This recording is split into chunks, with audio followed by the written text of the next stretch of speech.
Hello, beautiful people. Welcome back to my channel. Yes, I have a sticky note right here, right in the lens. So today is study day. I figured we'd do a little video about how to study online.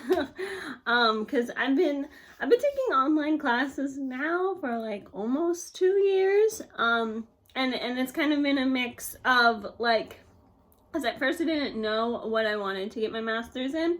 So I took them in biology, psychiatry, and I got a couple certifications, and then now working on my master's. So anyway, I kind of have a system going now. It really does depend on the subject, and like right now I am taking like this course is a disaster. Okay, I do not recommend. I am getting an MBA, but my certification, because for those of you who don't know, because I didn't know, for an MBA, you do have to get a certification or concentration in something.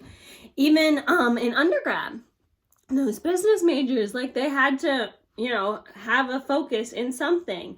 And as a music therapy major, I didn't know that. Also, as a music therapy major, I often thought that the business majors took the short end of the stick. Like majoring in my music therapy undergraduate opinion, let's just be straight up. I always thought that any major that wasn't a music major was a joke. Even pre-med, I actually thought was a joke, because like pre-med, you can't, like, now I'm not saying like pre-med's really hard, okay? But like pre-med, like you take 5 classes, and then you graduate, and what are you supposed to do with the pre-med major? Like, you know what I mean? Whereas biology is also a joke, but you can teach. And again, like the reason why I say it's a joke is because these people took like 4, 5 classes, maybe 6. And then there's like us music major kids taking 12 classes. 12 classes, not credits, classes. And I'd be like, Anyway, that was my opinion, undergraduate, little bias. So business was the same thing. I mean, those kids were the ones who partied. Those kids were the ones who like were president of all the clubs. And now I'm starting to learn that maybe the business majors who were president of the clubs, maybe their concentration was in management. I didn't think about that when I was an undergrad. I was a little too self-centered. Also, the business majors who partied, maybe they were the ones who like were gonna get their parents' business, and they partied, to like, because they knew that their life was gonna be so stressful. I don't know. Now I'm realizing these things. But anyway, so when I decided that I was gonna get my MBA, I was like, oh, this is gonna be a breeze. This is gonna be so easy, because the business majors, like, their lives were super easy. And it's not easy at all. Even when I took I took graduate science courses, and I took like graduate psychiatry courses. And again, like I mentioned before, I thought that in undergrad, I thought that pre-med majors, it was a joke, But the thing that I didn't realize that in medicine, the information just keeps coming. So yeah, maybe you don't take that many courses, or maybe the course is concentrated in one specific area, but the information is endless. So like you can study this information until you're blue in the face, and you're still not going to learn all of it. That's science. That's the issue with science. It's not like you don't have that many classes, but it's because each class is concentrated because there's so much information. Business is the opposite, especially finance, because that's what I'm doing. I have a certification in finance, and I do not recommend it. Unless you're like into finance, like maybe you're the type, maybe you're an introvert, you like working from home, you like spreadsheets, you like analytical problem solving, being alone. I don't like it. I mean, I don't like direct care either, but not business. Finance is like the direct opposite of, so like direct care, you're with people 24/7, right? And then finance is the total opposite. Like you talk to people on the phone, you have meetings with people, but most of the work is done by yourself. And most of the work, it's problem solving, it's troubleshooting. It's kind of like a lawyer, like how they review the case over and over again by themselves until they present it to the patient, or I'm sorry, to the client. And that's like how finance is you go over the assets, you review like everything, their investments, you review the market, you go through you gather all the information, you analyze it, you come up with the best solution for your patient, and then you present it. So most of the work is done behind the scenes. And I mean, I can do it. I don't mind being a financial analyst as a part-time job, and that's kind of one of the reasons why I chose this certification. Also, too, I do work in the billing department, or I'm not work in the billing department, but I do the billing for our private practice. So I figured that a certification in finance would be really great. And it is, because I do learn how to go through the motions of huge investments for companies and how to put a company that's in bankruptcy back on their feet, or how to avoid bankruptcy. So it's very good, it's very knowledgeable, but you have to like know kind of have a baseline. Can't go in this blindly like I did. And the thing with finance that I didn't know is that there's only so much information. And yeah, they do research studies and they do like research papers in the topic, but there only will ever be so much information. Like there's not, I mean, the market changes, you know, and that's like the extent of the change. Knowing, or I guess predicting, like when the next recession will be or when the next boom will be, that changes kind of, but again, like it's up in the air. So most of the time, like, you know, there's only so much information, and yeah, you have to learn it. Like, so it's not necessarily hard to learn all that information in a short period of time, but the concepts itself are really difficult. Like, I mean, especially in this finance class, we're doing a lot of economics. And at the time, like, I didn't know, I was a music therapy major. I didn't know what economics was. But economics, what happens, and I have a lovely example. I write my notes in color, so it makes it a lot more fun. But, no, I have a lovely example here that I drew, and then on the back, I have like the steps.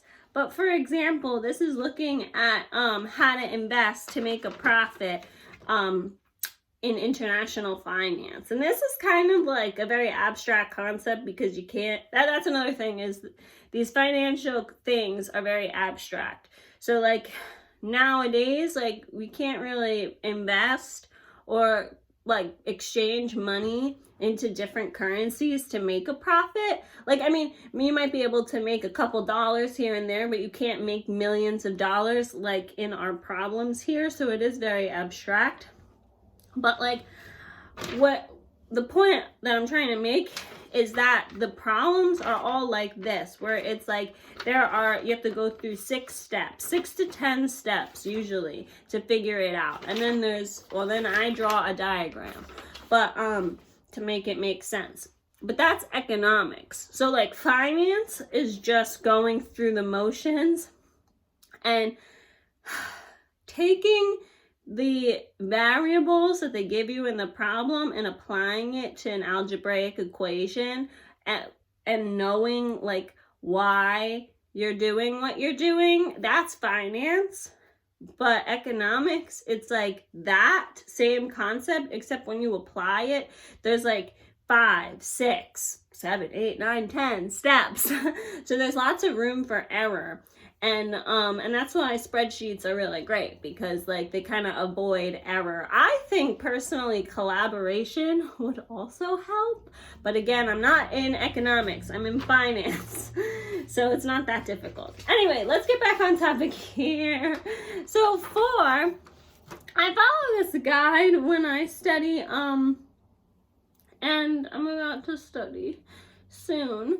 So for my class, well, usually we have our lectures posted on Mondays, some Mondays or Tuesdays, and they're usually like 3 hours long. This week, my lectures are 6 hours. Actually, no, my friend in the math, we actually have an 8-hour lecture, which is like ridiculous. Usually they're only 3.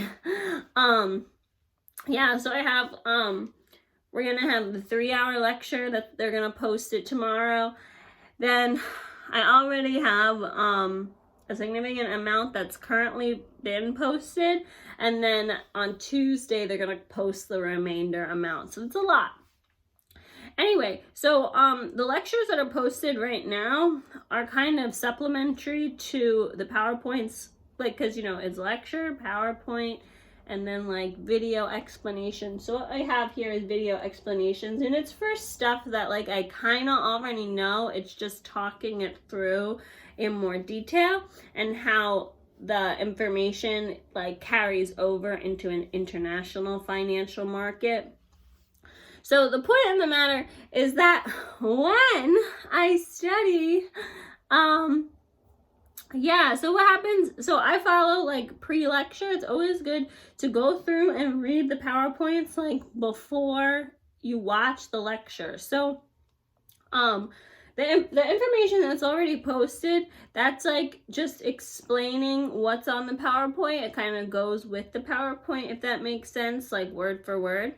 Now the lecture though, that's where different information comes up. So you want to go through the PowerPoint first and then watch the lecture. And then when you do watch the lecture, you don't want to copy anything that's already been said on the PowerPoint. That's why it's important to do the PowerPoint first. So that way you know that information's like written out. And then when you watch the lecture, then you can write down additional information. So that's pre-lecture. Also in pre-lecture, and this is kind of a difficult concept if you're young like me and you recently graduated undergrad and you're going into grad school, you have to take what the professor says and word it into your own fashion, and it's very difficult, especially if you're studying for hours upon hours on end, to do that, because sometimes you end up getting a little lazy. But you have to make sure that you take whatever the professor says and word it into your own like saying, so that way it makes sense a little bit more.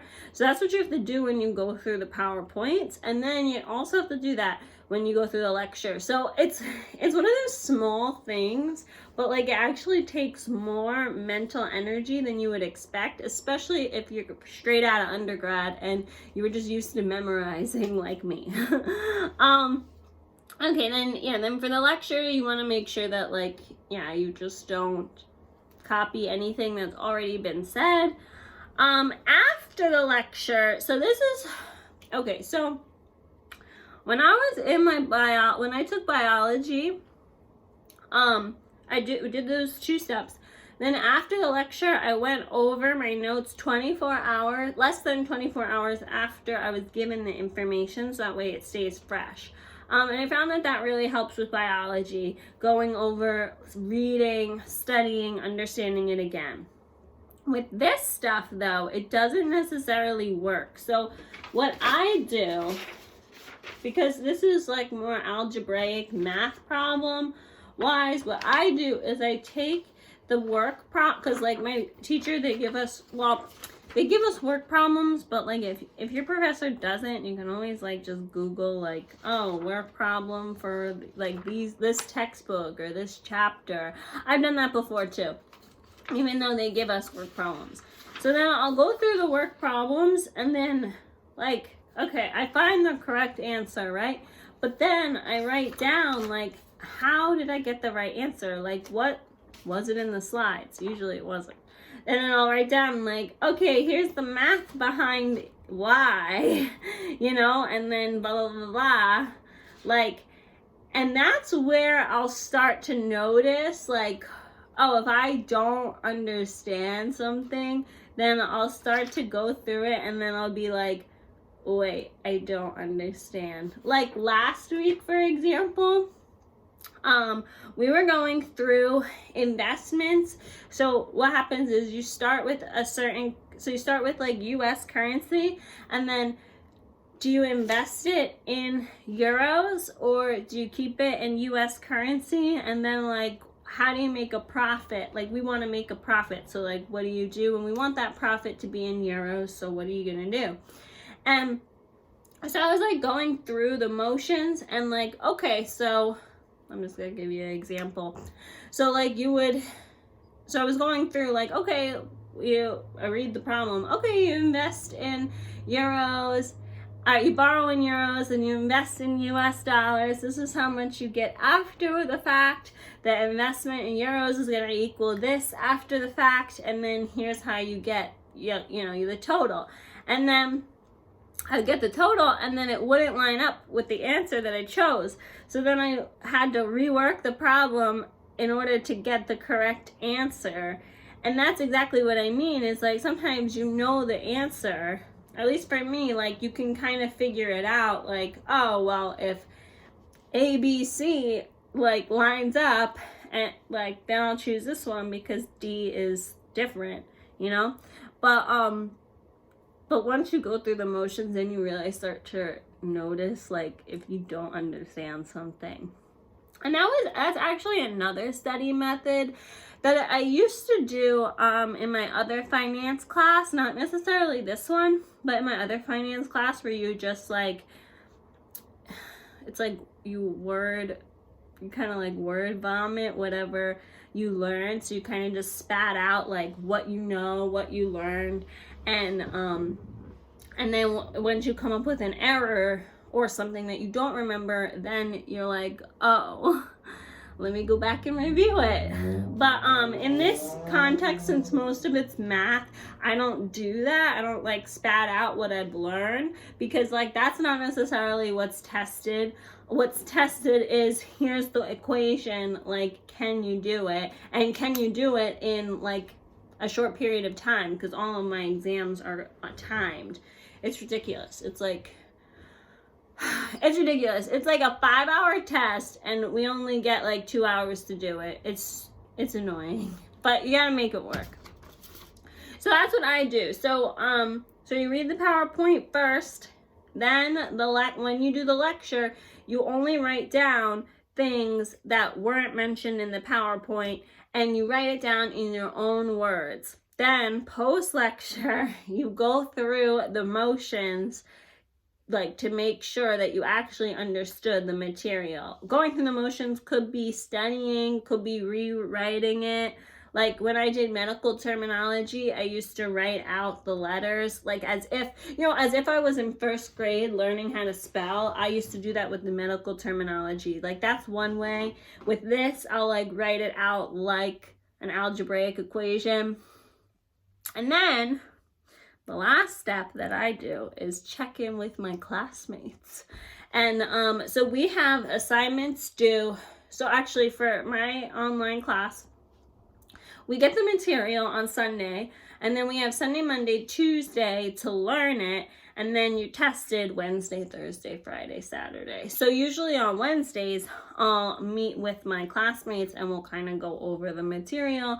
We'll teach it to each other. We'll answer everybody's questions, and then we go on with, the concepts. And that's what we do. And we do that in the middle of the week on Wednesday, and then we do it on Saturday, the end of the week. And yeah, it sucks. Graduate school is not for the faint of heart. Let me tell you, if it was, everybody would do it. But it's not. And a lot of things gotta go. And especially like with online classes, I hate to break it to you, but We all are doing more work online than if we were in the classroom. Like, that's a given. Even if you were working from home, Jesus Christ, the first time I worked from home, which, like, as a music therapist, we don't have that luxury, and I was given that luxury, and I worked from home, and usually I would do like 4 hours worth of notes, right? But because I was working from home, I ended up getting so much crap that, like, I ended up doing like 9 hours worth of notes. Like, it was ridiculous. And that's like how school is. Like, this usually it only takes like 20 to 30 hours a week to do this stuff, but like this week, for example, it's literally an 80-hour like homework week.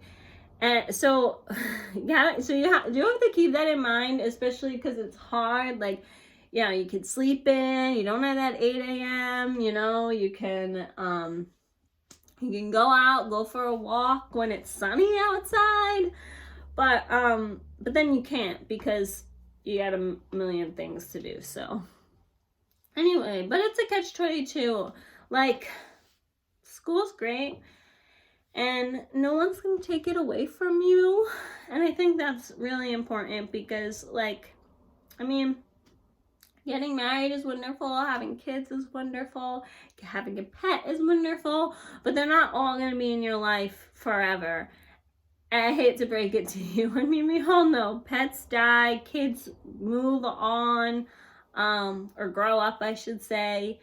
And relationships, I mean, no one knows, you know, anything can happen. So, but school is there. You paid $1 million.